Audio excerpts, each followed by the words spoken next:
I never knew how close I came to simply not being born, how tenuous the thread connecting me to life was. Years later, my mother confessed to me that when she learned she was pregnant, she wasn't sure she could keep the baby because my father earned so little and they were already living hand to mouth, counting every little thing at the store and putting off any purchases until better times, which seemed to never come. But when my father's parents, my grandparents, learned of her condition, not only didn't condemn them, but on the contrary, greeted the news with such genuine delight, as if it weren't a problem, but a gift from fate. And they did everything in their power to make my parents' lives easier. They gave them their house, a sturdy, spacious house in a good neighborhood where the school was just 2 blocks away, where the streets were quiet and green, and the neighbors smiled and greeted each other in the mornings. They promised to help with money if needed, and Mom and Dad sighed as if a weight had been lifted from their shoulders. I was born in that house, and my first years were filled with a feeling of warmth and safety. My grandparents lived next door, always nearby, always ready to pick me up or comfort me if Mom was tired after work. They would take me home and read me long stories that made my eyes droop, though I still tried to listen to the end because their voices were the most soothing sounds in the world. They would take me to the park, push me on the swings, and secretly give me lollipops when Mom wasn't looking, and we would laugh as if it were a great secret shared only by the 3 of us. When I turned 5, I went to school, and they would pick me up every day. We'd go get ice cream or stop at the playground where I was running, while they sat nearby talking to each other and glancing at me. I remember that time as the brightest period in my life, when the world was simple and kind, but everything changed in an instant. I still see that night as clearly as if it happened yesterday. I should have been asleep long ago, but loud voices from the living room woke me. Mom and Dad were arguing, and it wasn't just harsh words. It was screams full of pain and anger. I didn't understand everything they were saying, but among their words, heavy blows to my heart broke through. Betrayal. How could you? And then the sound of the front door slamming made my throat tighten. I slipped to the window and saw Dad stagger out into the street with a bottle in his hand. And later, I learned it was whiskey. He got into the car, started the engine, and I watched him drive away, not knowing then that it would be the last time I saw him alive. Tires screeched, and the next morning 2 police officers came to our house. Their stern faces and quiet words are etched in my memory forever. Mom collapsed on the floor, unconscious, when she heard that Dad had died in the accident, that he had lost control of the car and swerved off the road. He hadn't survived. I didn't understand what was happening, and everything around me seemed clouded over. At the funeral, I held Mom's hand, which trembled in mine, looking at the closed casket and couldn't comprehend why Dad was lying there, why everyone was crying, and why that day seemed so cold and hopeless. My grandparents were there, holding me tightly, and I felt their tears falling on my hair. But after the funeral, everything began to change so quickly that I didn't have time to adjust. Mom suddenly came to her senses too quickly, as if someone had switched off her grief, and a few months later, a new man appeared in her life. Everything happened so quickly. First he came to visit, then he stayed, then they got married, and now Mom was telling me I was going to have a younger sister. "Katrine," she said, her eyes shining with new joy, but I didn't share her delight. I simply nodded, unsure how to react. I was hurt. Everything was changing too quickly, and I missed Dad so much, and also my grandparents, who had stopped coming to see us. I decided to ask Mom why they didn't visit me anymore, since we used to be so close. Her face hardened, and her voice was tinged with resentment. "They don't want anything to do with us anymore, Katrin." They turned away because I started a new family, but then her expression softened, and she added, "At least they left us the house and helped with your education. We should be grateful for that." I didn't fully understand, but I nodded because arguing with my mother was pointless. A few months later, my younger sister was born. I remember my mother saying she was premature, but even then, at my young age, I sensed something strange in her explanation, something unspoken that haunted me. I was too preoccupied with the sudden changes in my life to dwell on them. Everything was happening so quickly, as if someone had flipped a lever and the water had rushed into new channels. And I, a small boat, couldn't quite find my way to the surface or figure out where the current was taking me. My new stepfather, Frank, was working as a driver. My mother continued to toil as a saleswoman, and we were told that we weren't rich, but that we always had enough for the bare necessities, as if that simple phrase were enough to patch up the gaping holes that had opened around me since Dad's death. It was clear Frank didn't like me. He looked at me across the dining room table as if I were an unnecessary piece of furniture, and his jaw clenched every time I tried to get a word in edgewise. "Can't you shut that kid up?" he snapped at my mother one day.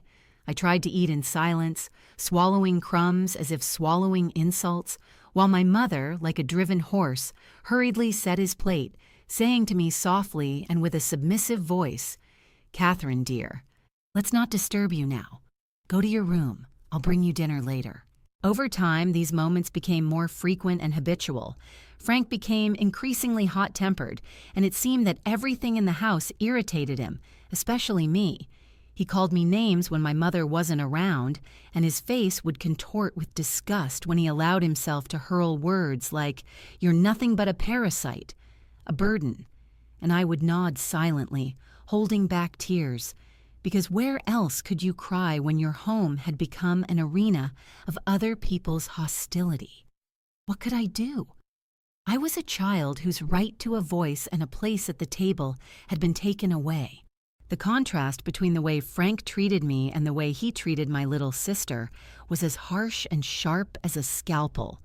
With her, he was gentle and attentive, bouncing her on his lap, showering her with gifts, and speaking in such a sickeningly sweet voice that it turned my stomach with disgust. She began hiding me from sight, dragging me to my room whenever he came home, locking the door, and whispering, her eyes full of pleading guilt, "I'll bring you dinner later. Don't let him see it." I would sit in my room for hours, listening to the sounds of the happy family on the other side of the wall, laughter, conversation, the clink of cutlery on plates, and I felt as if another alien performance were taking place behind the glass, one I wasn't allowed into. I didn't understand why I had to eat alone in my room, why I was treated like an unwanted guest in my own home. As I grew older, the isolation intensified. I wasn't invited to family gatherings. I wasn't invited to Frank's friends and relatives' houses. I was left alone even when the house was full, and I was told to stay in my room and keep quiet because we don't want to upset Frank, my mother would say, her eyes so full of pleading longing that it only added to my shame and anger at the same time. I knew what he was like. I heard the crashes and bangs when something might upset him, and so I kept quiet. I wasn't underfoot. I became a ghost in my own home, a person who existed but was overlooked. The only times I felt anything resembling normalcy were the rare outings with my mother, grocery shopping, or medication pickups. We walked quickly. Everything was organized and practical, with no room for laughter or freedom. My mother constantly glanced at her watch, whispering, "We can't stay late. Frank will be back soon." And in her back, there was a constant worry that made me want to cry. Gradually, I withdrew more and more, became shy and silent at school, hardly spoke to anyone, and only in the privacy of my room, in the worlds my imagination created, did I find escape. I created stories, vast and vibrant, where I was the heroine, where love and understanding awaited me, where I didn't hide in corners and wasn't afraid to raise my head. When I turned 16, my life took an unexpected turn. I spent more and more time alone behind closed doors and gradually learned to use the internet, which became my window into other lives and my escape from reality. There, in posts and messages, in books and forums, I found voices that did not belittle me, and I began to slowly learn to live in a world where I was heard, even if I was still left in the shadows at home.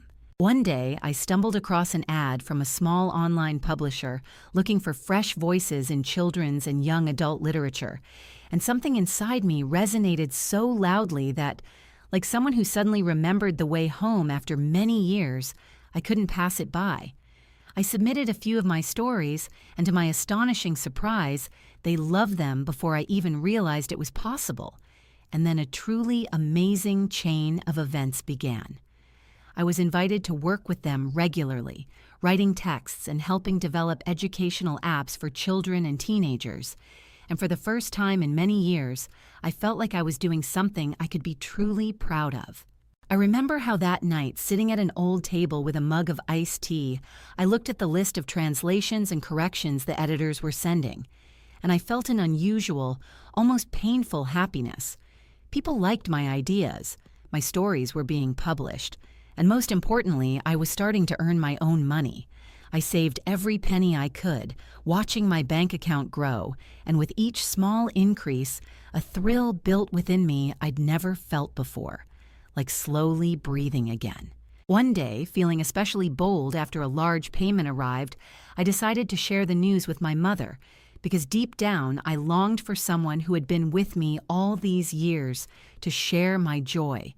And we found ourselves in the kitchen, alone. Frank had gone on a long trip. My sister was visiting a friend, and I said, my voice shaking slightly but the words firm, "Mom, I need to tell you something. I work at a publishing house, home stories and all that, and I make quite a lot of money."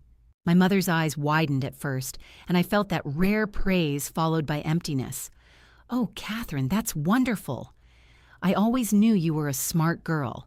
And her voice took on the very praise I'd been missing, and for a moment I glowed from within. But then her expression changed.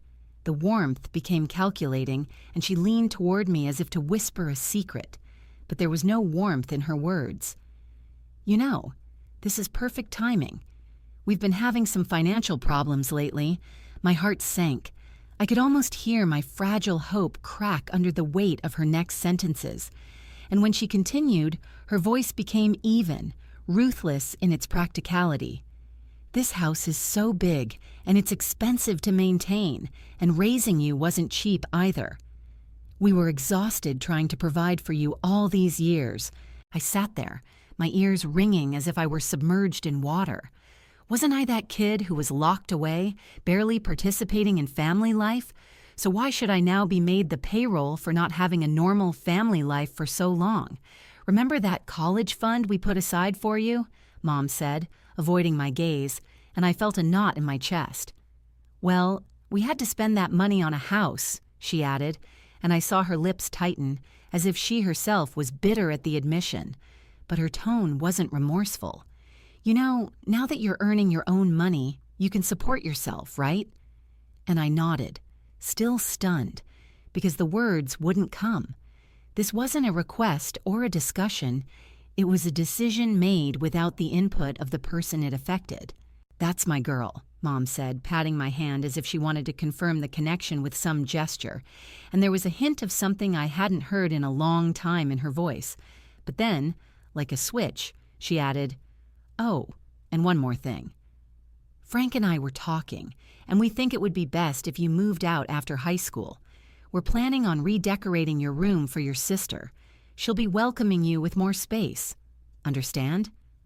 I stared at her, unable to believe my ears.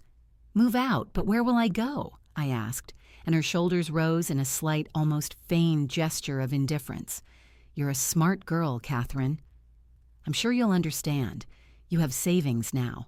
When she left the kitchen, leaving me alone, the silence filled the room so heavily that the air seemed thicker.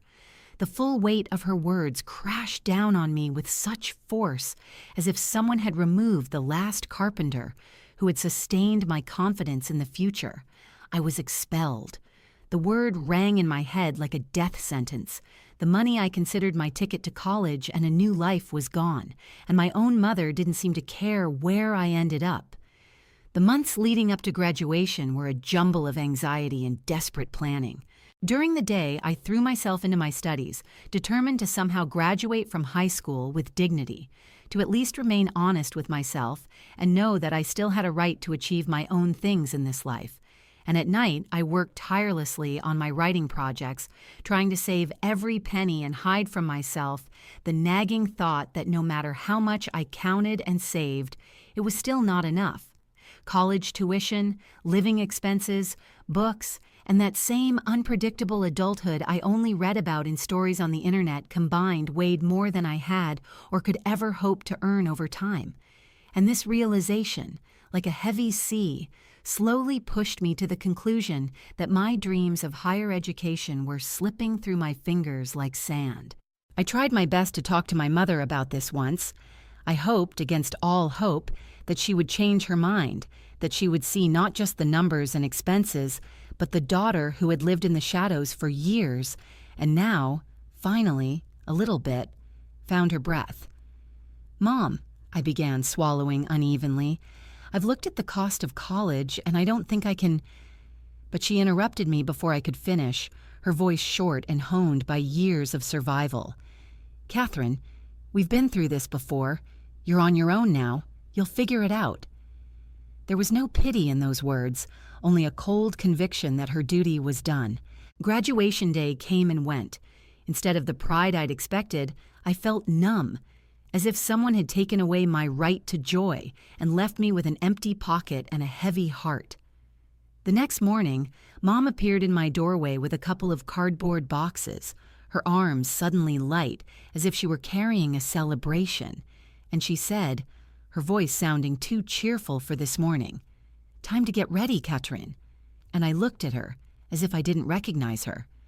"Your sister is so happy with her new room," she added, and I knew it wasn't a conversation, but a death sentence. I packed my life, or what was left of it, into those boxes, holding back tears the way people used to hiding their pain when too many eyes are around.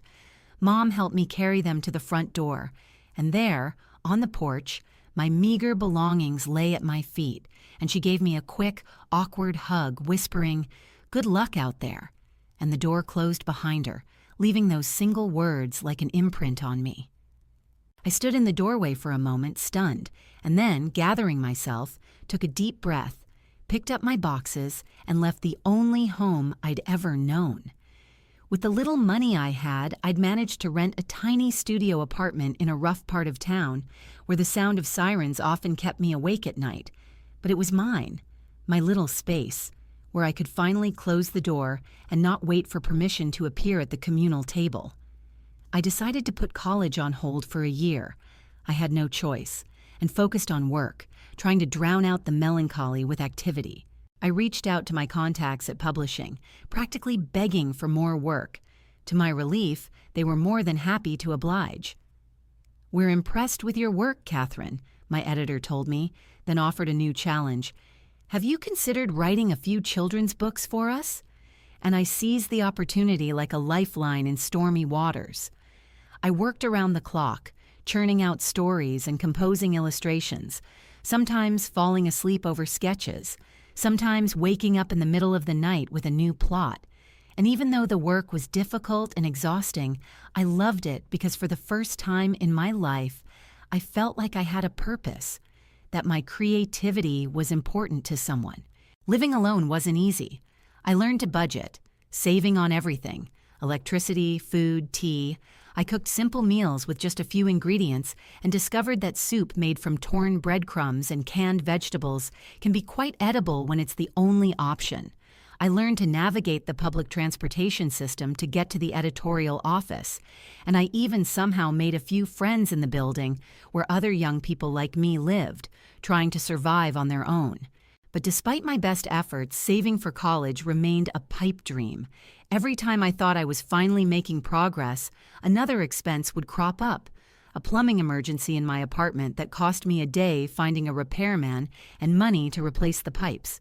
A broken laptop that I tried to fix myself until it finally gave up and needed repair. A sudden illness like a bad flu that kept me out of work and left me with money. Each setback seemed to chip away at the bare minimum I'd so carefully saved, and my savings would melt away like ice in the sun.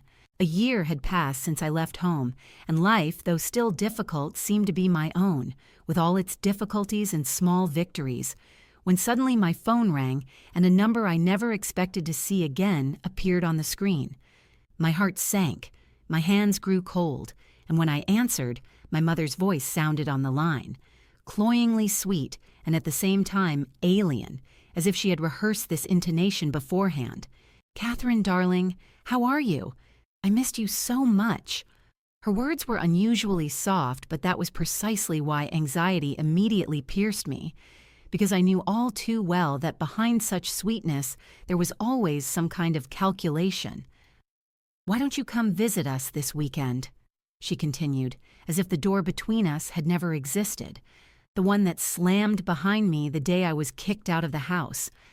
I felt a sudden suspicion flare inside me, like a spark in dry grass, but curiosity, that old and foolish weakness, was stronger. I agreed, and as I began packing my travel bag, my soul was mingled with anticipation, fear, and the sinking feeling that what lay ahead was not a reunion with my family, but another trial. When I arrived at my old house, the scent of which still lingered somewhere in the depths of my memory, my suspicions were confirmed. My mother was too affectionate, hugging me tightly, holding my hand longer than necessary, and she peppered me with questions about my life so persistently that it resembled a bad actress trying to hide her true lines. "Oh, Catherine," she exclaimed, "you must be tired from the trip. Why don't you sleep in your sister's room tonight? She can have the guest room." I nodded because I didn't have the strength to argue, and my sister, now a teenager, merely rolled her eyes in displeasure, but didn't make a scene. I lay down on her bed, listening through the walls to the familiar sounds of a home that had long since ceased to be mine, and fell asleep with a heavy heart. The next morning I was awakened by the familiar hum of voices downstairs. Curiosity overcame caution, and I dressed and headed to the kitchen. I froze in the doorway, as if the ground had dropped out from under my feet. Sitting at the table were two elderly people I hadn't seen in ages, but instantly recognized: my grandparents, my father's parents.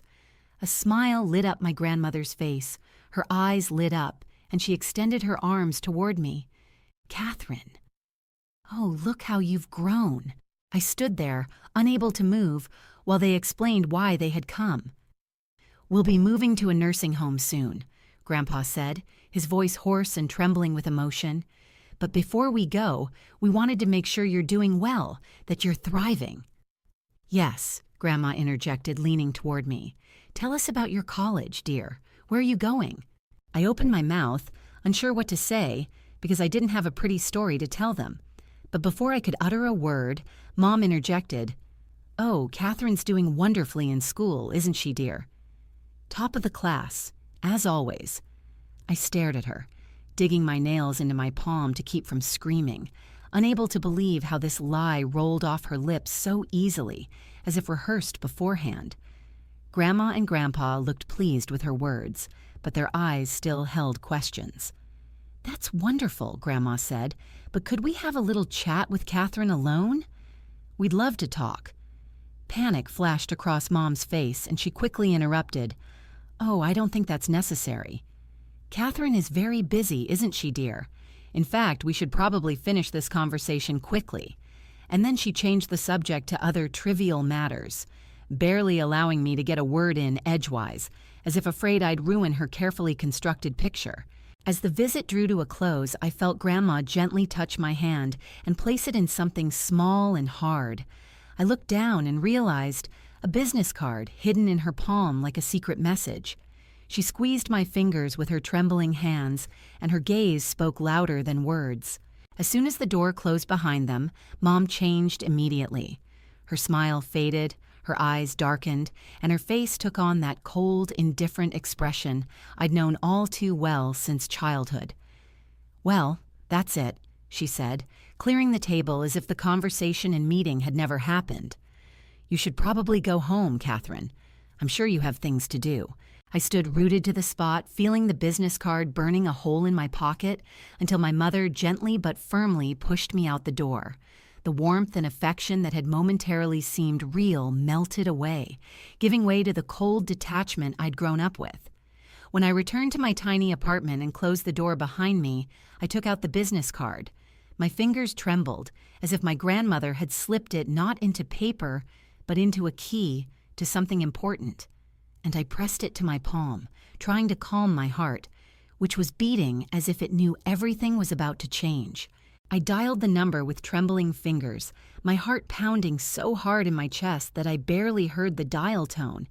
And when I finally heard the familiar hello spoken in my grandmother's warm, soft, somehow eternal voice, I felt a lump in my throat. "Grandma, it's Katrin," I breathed, my voice barely above a whisper, as if I was afraid that if I spoke any louder, I'd disturb the fragile reality of this moment. We spoke only briefly. Her voice alternately rang with joy and then broke with worry, and before I could even process what was happening, we'd already agreed. They would come visit me tomorrow. I dictated my apartment address to them, and after hanging up, I sat in silence for a long time, unable to decide whether to be happy or afraid. It felt strange, as if two forces were warring within me, the delight of being connected to them again and the anxiety that it might all be too late or too fragile. I stood up and, as if electrified, rushed to clean my tiny studio. It had never been particularly cozy. Creaky floors, peeling paint on the windowsill, furniture pieced together from flea markets, but I decided I had to do everything I could to make them feel welcome. I scrubbed every surface until it sparkled, stacked books, hung clothes neatly, even found an old vase and placed fresh flowers in it, bought at a small shop around the corner. That night, sleep never came. I stood at the stove in the tiny kitchen preparing lunch for tomorrow, inhaling the smell of baking dough, deciding I had to bake their favorite cookies, the same snickerdoodles my grandmother once baked for me. I found the recipe online and tried to recreate the taste of childhood, as if by doing so I was bringing back some lost warmth. Morning arrived too quickly, and I was just taking the last batch of cookies out of the oven when there was a knock at the door. I took a deep breath, smoothed my shirt, and went to open the door. There they stood, my grandparents. We froze, looking at each other, the years of separation, all the unspoken words and stolen meetings hanging between us. My grandmother was the first to break down. She stepped forward and hugged me tightly. "Oh, Katrin," she whispered, her voice hoarse with emotion. "Look at you. You're all grown up now." I led them inside and watched their eyes widen when they saw my tiny apartment. Confusion flickered across their faces, and then my grandfather quietly asked, "Katrin, why do you live here? Your mother told us you stayed in that house." I opened my mouth to explain, but before I could utter a word, they began, and every word turned my world upside down. "We always wanted to be a part of your life," my grandmother said, her eyes shining with tears, "but your mother wouldn't let us. She pushed us away, closed the door in our faces, wouldn't let us see you." Then my grandfather sighed heavily and spoke of the night my father died. His voice trembled, but he didn't stop. "Your mother, she was unfaithful to him. She was already expecting a child, your sister, when your father learned the truth and decided to file for divorce. But before he could, there was an accident." I sat there stunned, feeling the ground shift beneath my feet, and they continued. "The house you grew up in, Katrin, the very house where they still live, that's your home. It was left to you in your father's will." I stared at them, disbelieving. "And we sent money every month for you, for your treatment and education," my grandmother added, holding out her hand as if to comfort me. "After you graduated, we increased the amount, thinking you were in college and needed more support." At that moment, the room spun, the walls seemed to close in. All that time when I was living hand to mouth, counting pennies, saving every dollar, denying myself everything, somewhere there was money meant just for me. All that time when I thought I'd been kicked out of the house without a right to return, that house was in my name. "We wanted to make sure you were comfortable living there, that you were doing well," my grandfather added, and his voice sounded so sincere it made my chest ache. "That's why we came to see you yesterday, to look you in the eyes, to make sure you were okay." I sat motionless looking at them and felt a storm rising within me. Anger at my mother, who had stolen not only my childhood but my future. Betrayal at living a lie all these years, and a deep, aching sadness for the childhood I never had. "I don't understand," I choked out, the words catching in my throat. "All this time there was money, there was a house, and everything was in my name." Grandma squeezed my hand so tightly that I felt a shudder run through my body, and her eyes, full of anxiety and determination, stared straight into mine, as if she were trying to peer into the very depths of my heart. "Tell us everything, Catherine," she said quietly but insistently. "We need to know what really happened." And in that moment, something inside me snapped. I stopped holding everything inside and let the words flow like a torrent held back for too many years. I told them everything, starting with my lonely childhood, spent locked in a room where I felt less like a child than a shadow, a dirty secret to be ashamed of, and how every day was filled with my mother's cold silence and Frank's malicious taunts. I told them how he always saw me as a nuisance, as an extra burden, and never did anything to make me feel safe.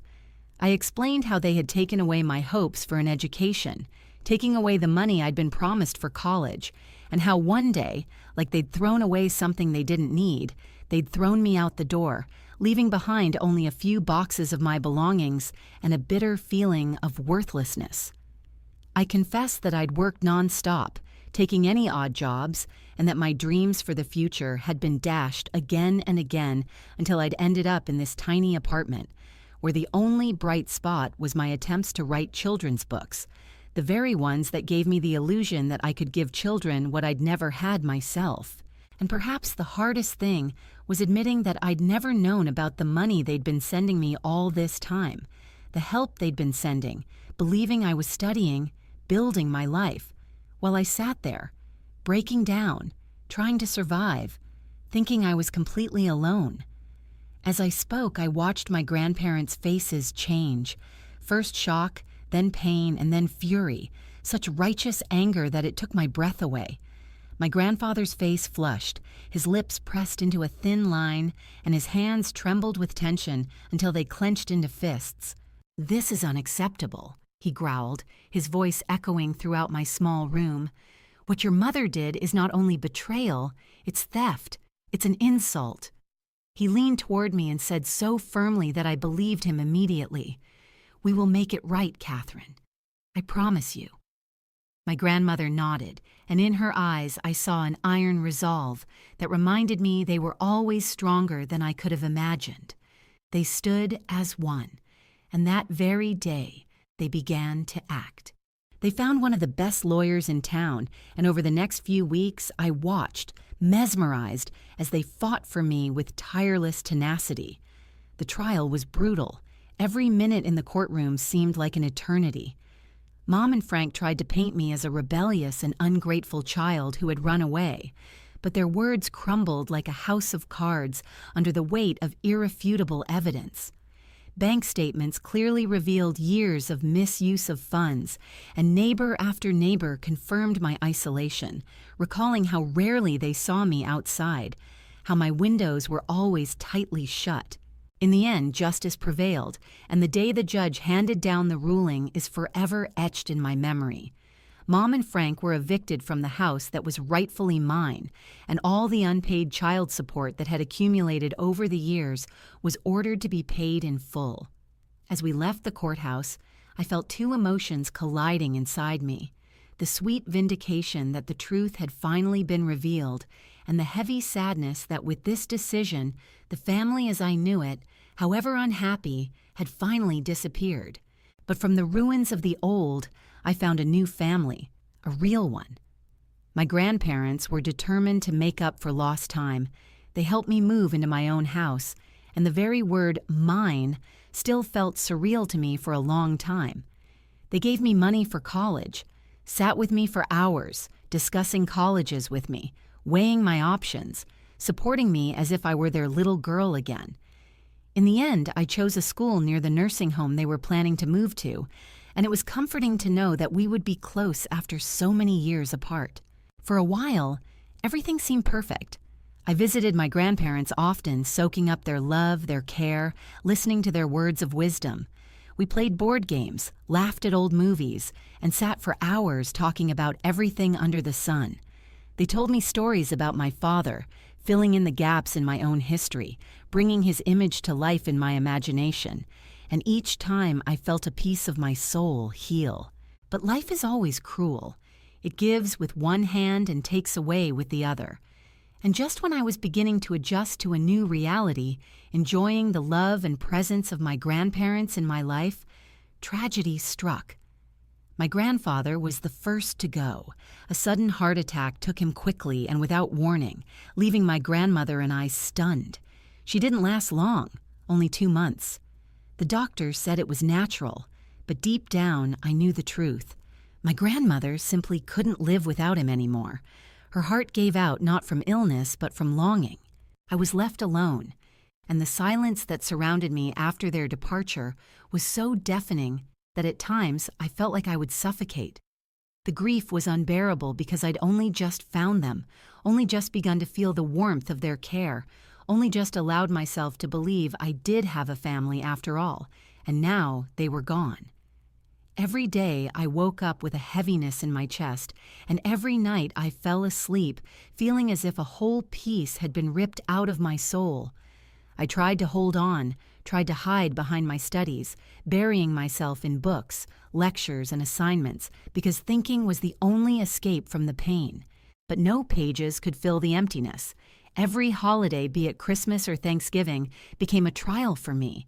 I'd smile and laugh at the table with friends, but inside I felt a fresh wound from not being able to share this moment with those who were no longer there.